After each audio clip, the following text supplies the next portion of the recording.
Hey guys, I'm Travis. This is Johnathan. Welcome to Hooked, the Kayak Anglers Resource. Appreciate you coming to another show. Johnathan, how you doing, buddy?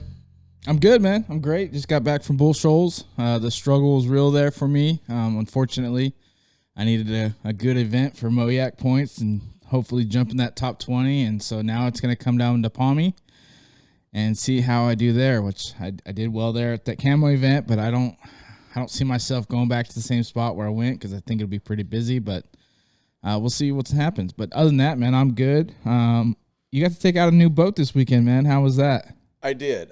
And, we talk a lot about, new anglers and new kayakers. And then to even go a step further is if you're new to a different boat. So I switched from the MK106 to the AutoPilot 120. As far as being in the boat, super happy. Felt really good. The 106 is super stable as well. I just hung out with a lot of guys with spot lock, and I just decided I wanted to go to that. So, I really liked it. I'll tell you what, you've got to learn, and if I could give any advice to somebody just getting into it, especially getting into the motor and really building a kayak, battery management and, just rigging setups is just huge. I went to Bull Shoals as well. I did not fish in the tournament because I knew I did not want to, stress out trying to be on a boat first time in the water, trying to figure it out. So I just took it out, man. And I tell you what, I really enjoyed it. The comfort level is better in that boat than the MK, mainly because of seat height, I think.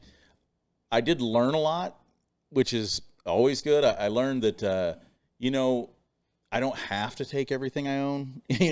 I need to really work on my management, whether that be tackle management, rod management, food. I end up taking too much stuff. I actually, if you're going to forget something, it seems like you always forget something. I forgot my black pack, so I had reels, rods and reels in the way all day long. It was frustrating with that. And then, like I said, the batteries, my batteries ran down. I paddled a long ways because I just didn't manage my batteries properly. But, other than user air, absolutely phenomenal boat. I mean, the way you control it, I learned a lot about trying to drive with the motor versus using the motor just to stay static and then use your rudder. Makes a lot more sense. Catwalk a little bit with it and just do some different things. But I enjoyed the boat a lot, man. I think it's going to be something that I really like. I think it's definitely the direction I wanted to be in. And I think just me getting better is what will make the experience better. Yeah, it was really cool getting to put that together and see what you liked and what you didn't like. We ended up doing some Yak Power lights on there. We did the fishing lights, the nav lights. We did some lights inside the gunnel, and then we ran his fish finder to there. We ended up doing the Garmin 102 Echo Map SV with the UHD transducer. Sweet platform. I honestly think that would be too much or almost too advanced for a kayak, but it works out really good for you. We got it up closer to you as well, and that way you can see it, with your vision issues and whatnot, and that was really cool figuring out a place to mount that to get it closer to you and not be in the way still. But I'm glad the way that came out. I think we're gonna end up putting a power pole on it, but we need to figure out your battery issue. It may be a charging issue, maybe a first time use issue, but we'll go through that, figure that out. But yeah, that's stuff to keep mindful of your kayak and how you set that up. We talk about when people buy kayaks here, like what do they need, and everyone's different. Every person they don't really they've got ideas and whatnot, but even my kayak, when I went from one to another, I still set it up a little bit differently. You got different logistics you got to think about, different stuff like that. It's hard to do when you're sitting in the garage trying to sit in it. And I know you sat in that boat, a couple times to try some stuff out. But yeah, you really got to just get on the water, experience it, get out on it, see what works for you, see what doesn't. Some guys want rod holders and And maybe at the end of the time, at the end of it, you're changing, I don't need that rod holder there. I've got some other options. Definitely logistically stuff to think about when building a kayak. And you're just a little shameless plug. We started our Instagram page for Hook, the Kayak Anglers Resource. So we'll have some of that photos and stuff on there. You guys can check it out. I did record video all the install on that stuff. So I'll hopefully get that edited and get that up here as well. Just for some bonus footage for you all. I will say that Yak Power, the more and more that I've installed it, the more and more I like it. Really, really cool idea, plug and play system. If you're not a wire guy, electrician guy, that's an easy route to go. But yeah, man, I'm glad you liked it. I really liked the seat risers that we got from Yak Hobby, and also the transducer mount that got that transducer up underneath the kayak more. How was that sitting up higher with that 3-inch lift? I really liked it, and I'll tell you, anybody that's looking for an easier way to mount your transducer, I know the old towns have the transducer mount on the bottom, and that plate is nice, but it seems like you just can't get it where you need it to be. It's either too low so that the first thing that hits the bottom, whether you're in the river or wherever, is your transducer, and you just can't get it up. Well, Yak Buddy had a really, really nice setup. I went ahead and purchased those. I don't think it was too bad. The pricing was really good. 3M printed or 3D printed them, and I have both those and the seat riser. Seat riser super easy to zip tie on, and it's amazing because one complaint, and I did not have this complaint until I got the seat risers, but in the old town, I felt like you're sitting down in it, because you sit deep. So when you go to stand up, you have to kind of climb a little bit. Well, that seat riser is just on the back end, so it just gets your seat up to where it's almost flat. It still has a little bit of pitch back, but it's almost flat, where it's so much easier just to stand up. I never felt unstable, and we had some bass boat guys that were primo respectable and just trying to wash us out a little bit, and I never had a problem. Yeah. Felt really good. And then one thing that Johnathan alluded to is, if you don't know, now you know, I do have some vision issues kind of beyond just being 50 years old. And if you have anything like that, we can do some things, or you can do some things where instead of going off the tracks, we brought that finder right next to the seat. And Jonathan's really good at hooking things up. And we're lucky enough here where,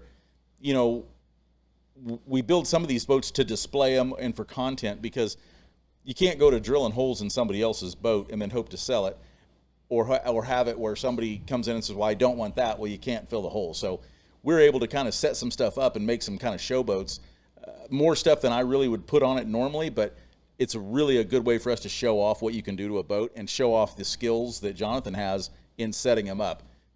Even with us working together every day, it was awesome to be able to go in, Johnathan say, hey, come here, get in the boat.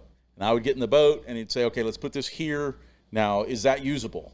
And like I said, with my vision, I've got to think about, well, if I don't want that in the way of my casting, but now it's not usable because I can't see it, I got to give somewhere. So, man, if you've got some restrictions, whether that be, visual or your hands or feet, or you've got some sort of issue that you need some help with, kayaking's not out of the off limits to you. Mm-hmm. We can help figure some stuff out. We had a guy that came in that had a bum shoulder, and more than bum. I mean, it was going to be a struggle, and he loved kayaking, wanted to stay in kayaking, and we were able to figure out a good pedal drive for him. Wasn't the brand that he normally wanted, because the steering was on the wrong side for the brand that he wanted. So we had to find something else that worked for him. But, just on a personal level, having this boat built for me by Johnathan, and Eco Shop really helping me to get into something that is just really custom to me and helps me stay angling, is amazing. And I appreciate the Eco Fishing Shop family. That's what they really are. And Johnathan for really stepping up and helping with that boat. That Echo Map actually has a zoom feature, which is absolutely amazing. Before I had the 93 SV, and it was pretty nice, but there was a little bit more work to it. This one is super simple, and the boat itself, very simple. I originally was scared of the remote, and trying to deal with it. Then I thought, you know what? I don't even know where the power button is on my remote for my TV at home, but my left thumb and my right thumb never ceased to they hit it every time. Yeah. So I thought, I'll get used to it. Yeah. And after about an hour and a half in the boat, I was just bang, bang, bang, no problems, went where I wanted to go. Like I said, I did not think about battery consumption the way I probably should have, and ended up getting like normal as far away from the pulled a Robby from the launch, as I possibly could get before everything died. So that was something to learn. But you know what, guys, I really think that was a great learning experience for me too, because it was not that bad to paddle. I mean, I paddled it back at Bull Shoals, and it wasn't bad at all. I mean, it's a heavy boat, got the motor up out of the water and just started going at it. But I loved it, man. And like I said, I appreciate you. It actually suits my needs, and it's going to keep me fishing longer and enjoying the sport. I've said before on here several times, I'm not a real big tournament guy, but I love being involved with the tournament systems. I love doing our own tournament, the Big Bass 250, which we have coming up. I really enjoy working with the KMO guys and the Moyak guys and All-American here in our local state. All really good people with Josh Booth and Ryan Cummings and those guys. Actually, we're going to have them on the show next week. Yep. Super excited. We're lucky enough in our state to have a couple of pretty solid trails, really good people, really good anglers. A lot of our anglers cross over and do both. Yeah. But, we're super excited about that show. But like I said, with the kayaks, guys, I think that the biggest thing that I learned this weekend is that'll actually help me be a better angler and a better kayaker is just taking the time to build the boat. And the smartest decision that I made was not entering that tournament. Yeah. And not putting the pressure on myself. I actually talked to a really good customer of ours here. His name's Terry Morgan. If anybody's into custom baits, you've probably heard his name. He custom paints baits, and they're selling, for $200 and $300. The guy's an amazing artist, but he's a fellow kayaker and fishes a lot. I talked to him yesterday for a long time, and just talking to him, he was like, you know what? If you want to learn your Garmin, he said, I can tell you how to do it. He said, first of all, take one rod. Yep. He said, don't take all your stuff.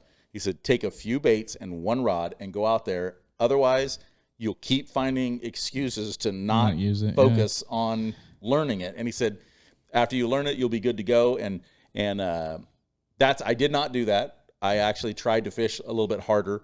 I had a new rod and reel that I had picked up, and I really wanted to try that, and I messed with that a lot. But no, it was a good time, man. I had fun. I learned a lot, and very appreciative and happy to have that boat. Yeah, so I bet it's a huge deal having the touchscreen feature on there compared to the other one where you've got to navigate with the button and all that. I bet that's really nice to have. And, that Echo Map line, they make that in the 73, the 93. So, which I have the 93, and I've been really impressed. Garmin overall, it just seems like it's user-friendly. Really, really easy to get into, get set up, and get your settings right, and get it lined up. But, yeah, I think you'll really like that unit. It's definitely a step up from your last one. But, yeah, definitely getting out there, learning it, spending the time on the water. And, I mean, so many guys do it. I'm guilty of it, too, that we get on the water and just start casting. You can really learn a lot, where you're fishing, whether it's new or old, just graphing, just taking some time to graph do some side scan or down scan and different stuff like that to learn that. But I think a lot of us, especially, and I'm guilty of it, just to get out there and fish, start throwing a lure, and rather than doing some searching and looking, exploring and all that, especially different tournaments, I just want to catch fish and get on a bite and figure out what they're going on. Yeah, and the cost of these units today, I mean, you're gonna put some money in it. It's gonna be an investment. So, you need to go through and see everything that it does. Now, that's one thing I did a lot this weekend is just going through everything and just looking at it. I mean, there's stuff that I probably will never use on it, but really just kind of going through it. The same thing with my Active Captain on my phone. I messed with that a little bit, not enough, because then when I got back to the campsite and pulled it up, I was like, holy cow, there is so much more I could have been doing with this to prepare for my day, and then to at the end of the day to actually use it as a tool. And I didn't do that, but it was a good learning curve or learning process to actually see all those things. Yeah, it should be good. And I'm glad you didn't enter that tournament as well, because it was a tough one. But just getting used to that boat's huge. And we talk about that time and time again about getting on the water and get that boat wet before you go to rigging it, customizing and whatnot. And we've heard horror stories about I did this and this and this, and the kayak's not what I expected to be, and doing all that. But I am excited to bring Josh and Ryan on here next week and talk to them about their club. Love to hear your guys' club, whether that's on a comment here or direct message or anything like that, your club and where you fish out of, and what makes it, your favorite club. Maybe you only have one club and that's it, and you just deal with it, or maybe there's 2 or 3 and you say, hey, I fished this one because of X, Y, and Z. Always interested to hear of other clubs in the U.S. doing a great job and offering, fishing tournaments and for kayak anglers and all that. Because ultimately that's what it's about. We got to check in and talk to a bunch of guys and shoot the breeze and just hung out. And that's worth it. Win, lose, or draw, that's always a great time to hang out with those guys and hear what the bite was for them and just talk to them about, what they have going on, outside of fishing as well. Yeah, and I think like Arkansas has 4 or 5 clubs. And I think actually, to give no disrespect, but we kind of forgot one. I know that there's another club that just started up this year, Southwest Missouri. Yeah. Those guys are just kind of getting her going, and we don't sponsor any club. We support all clubs. Yeah. Here, and we talk to several of the club members on a daily basis, just about. And a lot of them, like I said, cross over, and all good people. We're lucky enough here to have just some really solid run trails and for any level, really. So it's a lot of fun. I know Robby and Hayden and Mason and Jacob and Ryan all fished that up there as well. Garrett did as well. And Garrett Reid did as well. I fished I launched out of the same place as Robby and Hayden, and they did decent. Caught some fish, but nothing of any substance. I think they each had a 16, 17 incher, and then the rest were smaller fish. So, they caught fish, but they didn't just slay them. I think Jacob actually finished 6th. Yep. So cash the check. Big ups to him. Awesome job, Jacob. Yeah, congrats to Tommy Probst. He ended up taking first place for Saturday on Moyak, and then they had the All-American Series going Saturday and Sunday. Chad Davison, so congrats to Chad on that, on getting the win there and doing a good job. It's a really great time, and it's really cool to see. Not Chad's pretty consistent, but there's a lot of guys that jump in and out of those. Yeah. Those top 5s and top 10s and all that. So, but yeah, definitely congrats to Jake and those Lance, guys. and Lance Burris. Burris is another guy that we do sponsor Lance, and he had I believe it was 3rd. Yep, 3rd place. Had a 3rd place finish and held up a couple of checks, and also won the team event. Yep, him and Mike Kiefer, they took first place on the team side for that event. So, and that's pretty cool too, because we've got a team side on there. They do an online for there, but it's cool to get a buddy and go compete against other people. Maybe you don't want to do the individual side. Maybe you're more confident with a buddy. You can go fish on that side too. Of course, it's nice to double dip and double your money if you're possible, but you can do a team side as well on there. Yeah, for sure. And they're team bona fide, and hopefully we will be able to support their habit at some point. Hopefully, man. It'd be cool to get them in. Yeah. But good guys, good group up there. Bull Shoals, Big Lake. Huge. Beautiful part of the country. It is. Really I tell you, Bull Shoals is one of those lakes where I rode down with Robby, and you're coming through all the cattle paths and the wagon trail roads, and all of a sudden you come up on a hill and it's like God just opened her up for you. All of a sudden it's just beautiful, and we stayed at it was called Sunlight, Sunlight Campground and RV Park. Right there by Bull Shoals Marina. Super good people, and I tell you what, we had some other anglers near us, and they came up and we talked a lot, and I really enjoyed the stay. Could not have had better weather. Yeah, it was really nice. I don't know if anybody else is feeling it, but fall is in the air. It is. It is for sure. And, speaking of good weather, I'm hoping November 5th we have some good weather. If you have not heard, Eco Fishing Shop is sponsoring our tournament, the Big Bass 250.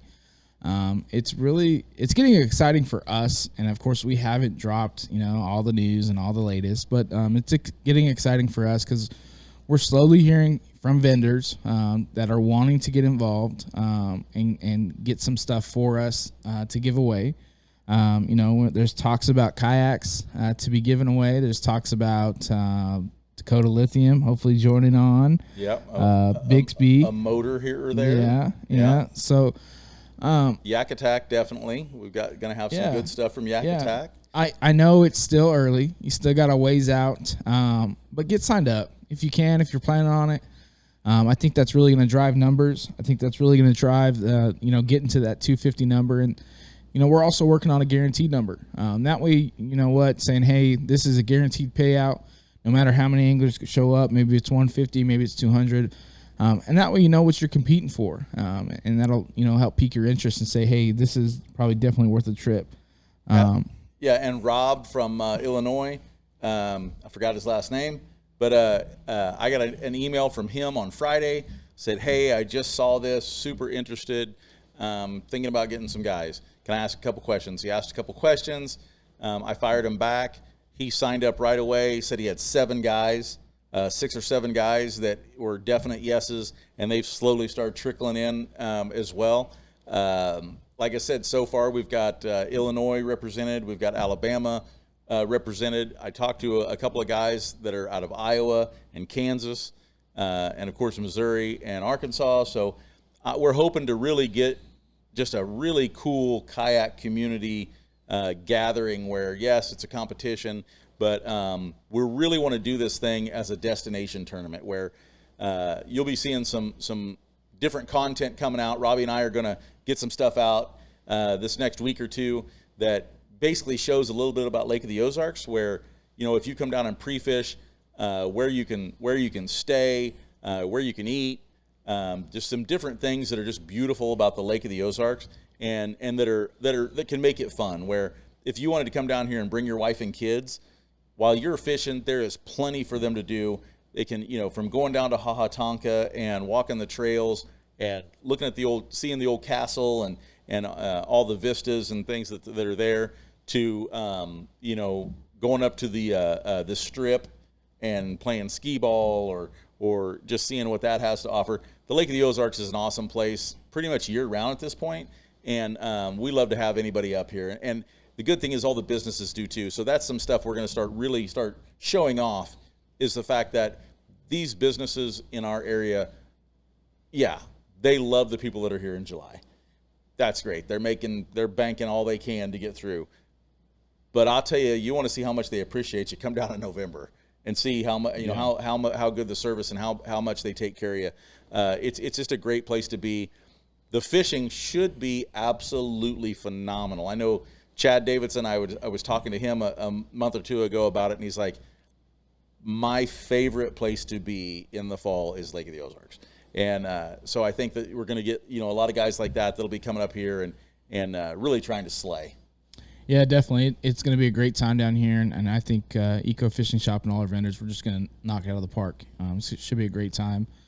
Torpedo, Jeff Little, he'll be down here hanging out. We had Russ Snyder's on here. He said he's planning on fishing it and bringing up a buddy from Arkansas and whatnot. But the other thing we want to do is we want to reach out to the clubs. If you're, say, hey, I'm part of this club, and I've got 4 or 5 guys that are talking about coming, we've got something planned for you as well.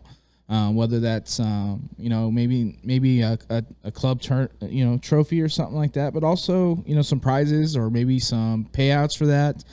But we want to draw you guys as a club too, and that way it's it's easier for travel, it's easier for accommodations. You guys can get an Airbnb, get a hotel together, do something with your guys' families, make it like we said a destination event, not so much just a fishing tournament, but a good time to get away. Enjoy that time of year and get a tournament in while you're doing that. So, we'll be reaching out, definitely on Facebook to all the clubs we can, whether near or far. And that way everyone kind of knows about it, knows what's going on, and they can, plan accordingly and make it, put it on their schedule. For sure. And this is the first annual. So guys, we're kind of, we've got a pretty good idea of what we're doing, but there's some things we're kind of tailoring around. And one thing we thought about was, how cool would this be, especially if you're smaller clubs that don't have like a big state championship type situation or really anything like a big finale to their season. If you could do something where you're like, okay, here's what we're going to do. Our club's got, averages 25 to 35 anglers per tournament. Let's send our top 3 to 5 guys, and this is wherever you're at. Let's send our top 3 to 5 guys to the Lake of the Ozarks in November when everything's over. And we did that on purpose. A lot of guys have said, why'd you put it so late? Well, we put it so late because we do not want to interfere with our local and regional and your local and regional trails that are towards the end of October finishing up their championships. We wanted to be out of the way of all that. We at no point want to do a trail. No. This is something that is just a bonus and just fun for just the average guy. But you could take your top 3 to 5 guys and say, hey, for being in the top 3 to 5, you all win an entry into the Big Bass 250, which gives you the opportunity to fish for $20,000 for first place and Big Bass combined. So we wanted to do something like that, and like Johnathan said, we're putting some stuff together, figuring out some things, and the next few weeks are going to be big for people to watch and kind of see what's going on, to see some of the surprises that we have that are really going to make this thing a lot of fun and very lucrative for more than just the top 10 or 15 guys. There's a lot of giveaways that are going to go way deep. And thank you to all our sponsors, and we'll start naming them as we start getting commitments. But definitely thank you to Eco Fishing Shop, because they have reached deep into their pockets to make sure that this thing goes.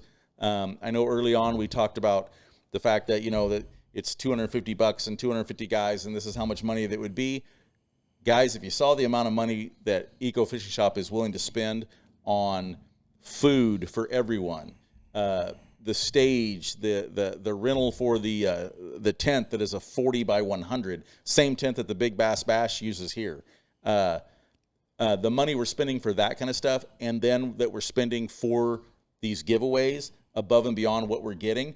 I really, truly think this is going to be an epic tournament. I know that we've talked to Jeff Little and some of those guys, and they're like, wow, this is going to be awesome. I want to be there. So we hope you're there too. Yeah, and talking to guys, you talked to some guys at the ramp this weekend, just fishing that tournament, and they were like, holy smokes, because with the All-American, we draw guys throughout the Midwest, so it's really cool to get involved in those guys and talk to them and just be like, holy smokes, it's a big turnout, it's a big tournament. But yeah, I mean, we're doing everything we can. We are learning and whatnot, and going through that process, but it's really cool hearing back from guys and hearing the excitement on that. So like I said, if you guys have not signed up, make sure and get signed up early. That'll help a lot with pulling more guys in, getting guys involved and, looking at numbers. That's always a deciding factor for someone if we're going to, if they're going to hit that number and hit those payouts. But yeah, we'll get a guaranteed number out as well as far as payouts and say, hey, this is for sure guaranteed. And that way you have an idea what you're competing for. But don't be that typical kayak angler and wait until the last minute. If you guys are planning on signing up and ready to go, you can go to ecofishingshop.com. Just search Big Bass 250 on there. It'll bring you to that spot. You can put that in your cart and check out. Once you check out and all that, it'll send you an invoice, and with all that, you'll get a code to take that on to Tourney X. You'll take that code to Tourney X, register for the tournament, and use that code. And then once you register and use that code in there, it'll put you on the leaderboard, and that way you can see on your name and you're activated and all that. So definitely be a good time. But like I said, if it's possible, get signed up early. If you guys have any questions, concerns, or anything like that, we would love to hear that as well. So feel free to, call us on the shop here. I'll put the number on the bottom here, and that way you can see that. Instant message, direct message, Facebook, Instagram, whatever is easiest for you. Make sure to reach out to us too, because we'd love to hear what you guys want as anglers too. It's by anglers for anglers. That's our focus here. It's not, Econ Fishing Shop is not, we're just here. We're just trying to be a resource. We're trying to be just another spot for you to get what you want and get what you need and have a great time doing it. And I know for me, personally this weekend, it was tough fishing a tournament, and I struggled, but I love it. I love being out on that water. I love being on my kayak. I love seeing bull shoals and different lakes that are just immaculate. And I think come November, this lake is really going to turn out, really show up. I think we're going to see some big fish caught. They do the Big Bass Bash here every year, and it's amazing to see how many fish. A couple of times. Yeah, and how many fish they pull out of this lake and how big it is. And so it's always a great lake to fish. Of course, during the summertime it's tough, but by then all these big boats will be off. You may still have some other bass boat guys running around, but overall it's going to be a great spot to be in November, a great turnout. I can't wait. I can't wait to talk to you all and hear where you guys came from, hear the stories, and just, I know whatever happens this year, guys are going to be talking about next year and asking us when the date is, not if we're doing it. It's going to be, hey, when is this again next year? It's on our calendar. We're ready to go. And the point for us is to keep making it bigger. And I don't mean bigger as far as more than 250. I think 250 is the spot, but make the money grow. I would love to see this be a $50,000 payout to one guy throughout the years as we get more vendors involved and more people involved. Guys, we had a rod and reel guy come in here the other day, a vendor that doesn't sell anything to us. He came in, talked to us for a few minutes and said, hey, I would really like to donate some stuff for the Big Bass 250. I'd like to have some rods in there and let you guys give them away and just find out kind of what people think about them. I mean, we're getting that kind of response from a lot of vendors. So we're excited to just pass that stuff on. And that being said, in November, there will be no problem with lodging here. This is we had 13 million people come through here this summer, literally, and we're a town of 8,000. So we have the room, and that's another reason why we want to do it in November, because everybody's really glad to book a room here and have you stay with them. So don't worry about that. There's plenty of places to stay, whether you're looking at camping, you're looking at an Airbnb, you're looking at motels or resorts. The pricing should be good. We're working on that as well too. I'm going to try and get a few discounts at a few different places. That's a little hard, just like Bull Shoals would be, because when you're talking about, this is known as the Dragon Lake. There's so many different spots and directions. If you go to Old Kinderhook and get a room right there, and a guy's going to launch at the end of HH, well, he's an hour and a half drive to his launch. So, it doesn't make much sense but we're going to try and scatter it out a little bit. I'm working on that this week, and we're going to get some information out there with some different places to stay. We're going to talk to you about some restaurants and some different places that are just going to be looking for Big Bass 250 guys and wanting to share in that experience with us. Yep, it'll be a good time, so don't miss out. Really excited to bring on Josh and Ryan next week to talk about Camo and Moyak as far as Missouri clubs. But like I said, I'd love to hear what your club is and what you're a part of, and shoot, maybe even bring them on the show. I'd love to bring a couple guys from each club and talk about them, and that way we can get the word out. We're not, we're here Missouri based, and it's in our backyard, but not opposed to reaching out and talking kayak with other clubs and tournament fishing. And even if you're not a club, maybe you got a club of guys that just go fishing for the heck of it, not tournament scene, and say, hey, these are my buddies and whatnot. Share that too. We'd love to be a part and help out where we can. But and another really cool thing that Ryan Cummings and I were talking about today, if you are someone who does like to vacation at Lake of the Ozarks, and you're from California or Arizona or Iowa, don't matter where you're from, and you're a kayaker, when we say local and regional clubs, that just means where we're based. But man, those clubs love to have a guy that's from another state that's going to be down. Go look, if you're planning on vacation somewhere and your wife either fishes with you or she wants a day to go do her thing, man, look and schedule a little bit of it around. If there's any local trails going to be on that lake that you're going to be on, and go jump in that tournament. Man, guys are stoked to see you come and you say, yeah, I'm from, Arizona, and I'm just vacationing down here, but I saw the tournament was this week, so I brought my boat, and I was going to be fishing this lake anyways, so I jumped in the tournament. Super cool way to meet some cool people and actually get a chance to compete while you're on vacation or where you're just out running around. We've got a guy here that he is a traveling welder, and he takes his boat with him, and that's what he does. He's done tournaments in Texas. He's done tournaments in Oklahoma. He just jumps around and does tournaments just to kind of meet people, because when he goes to a location, he's going to work there for a couple of months. So he just instantly got fishing buddies and gets to go do a tournament. Very cool way to do it. Again, guys, if you don't have a boat, and you need a boat, we can handle that. We got you covered. We got several boats that we will be loaning out. If those run out, that we've got some that we can work out and figure things out to try to get people in boats to be able to fish this. If you're an avid angler and you've got a nice kayak, if you're coming, you have a buddy that's not and you'd like him to come, man, give us a shout.